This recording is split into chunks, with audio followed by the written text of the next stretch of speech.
Hi there, you're with Simon at English Coach, and today I'm going to address the question about how do you turn a negative state positive, and how do you become positive if you're feeling negative.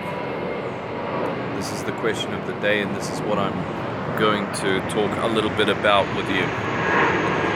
So the first way in which you have to change your state requires for you to try something out. Something that's not going to be easy to try out, which is, instead of focusing on what's going on right now, clear your mind and start breathing. That means breathing in through your nose and breathing out through your mouth. Now, this requires you, or this way of doing it requires you to do it at least 10 times, in through your nose and out through your mouth.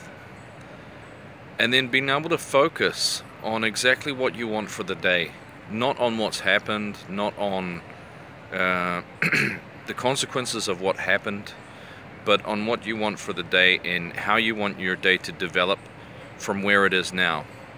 Now, this can be quite difficult to do because you need to focus more on not what is happening and not what has happened, but where you want to go. So you really need to focus on that. Also, you're probably feeling negative, not just because of events that have happened during the day, but maybe some of the habits that you have picked up along the way and some of the things that you have to deal with. And so one of those common habits is to doubt yourself, or to think that your life's not good enough. Always have some kind of comparison in your face of how something's not working for you, and then you're comparing yourself to someone. All of these ways of thinking and all of these habits are really negative to your life. So when you take that time to take your 10 breaths in and out and think about what you want from the day, also think about what you want from yourself. Think about how you want to rid yourself of some of the habits, some of the ways of thinking, and think about how you'd like to acquire more positive ideas about yourself and more positive ideas about where you're going in your life. What I like about this is that there is nobody in the world, nobody that we can prove, who has ultimate intelligence. All of us are learning. All of us can have pitfalls. All of us can feel depressed and down. So basically, you're not any different to anybody else. And a lot of people hide it, and a lot of people show it. Your challenge is to be able to stop and look at yourself, not just the events that are making you sad, but your own habits, and how you can focus on what you want and the behavior you want.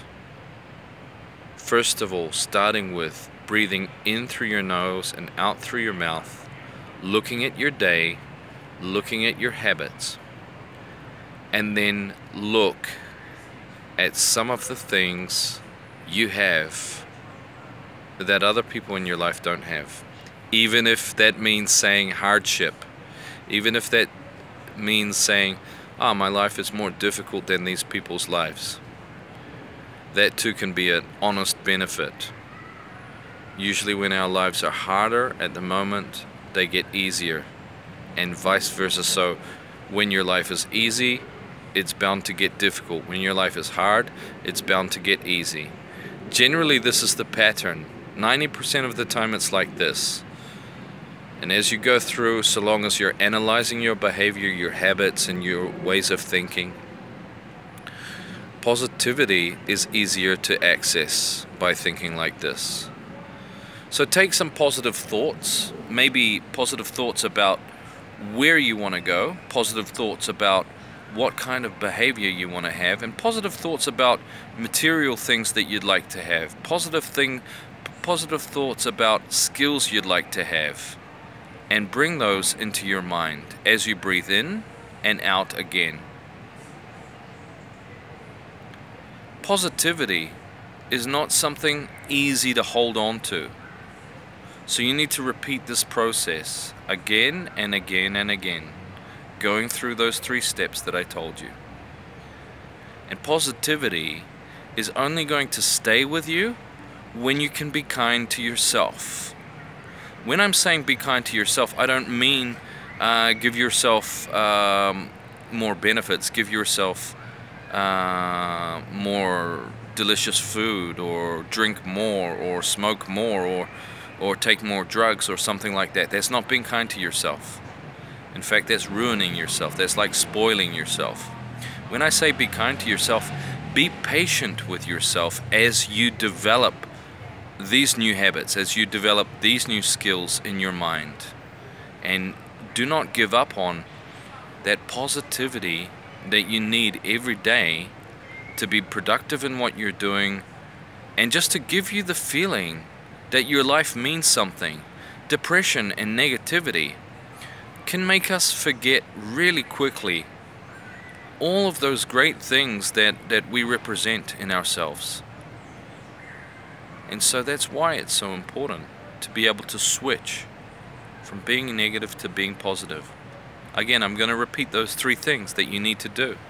Those 3 things are: take those breaths in, have a look at the things you want in your day, and have a look at the behaviors you need to get rid of and the behaviors you need to put in the place, the positive behaviors. Okay, things like saying encouraging things to yourself instead of saying doubtful things to yourself. Things like looking at the skill you want to acquire and saying that is possible for me. Thanks a lot and good luck.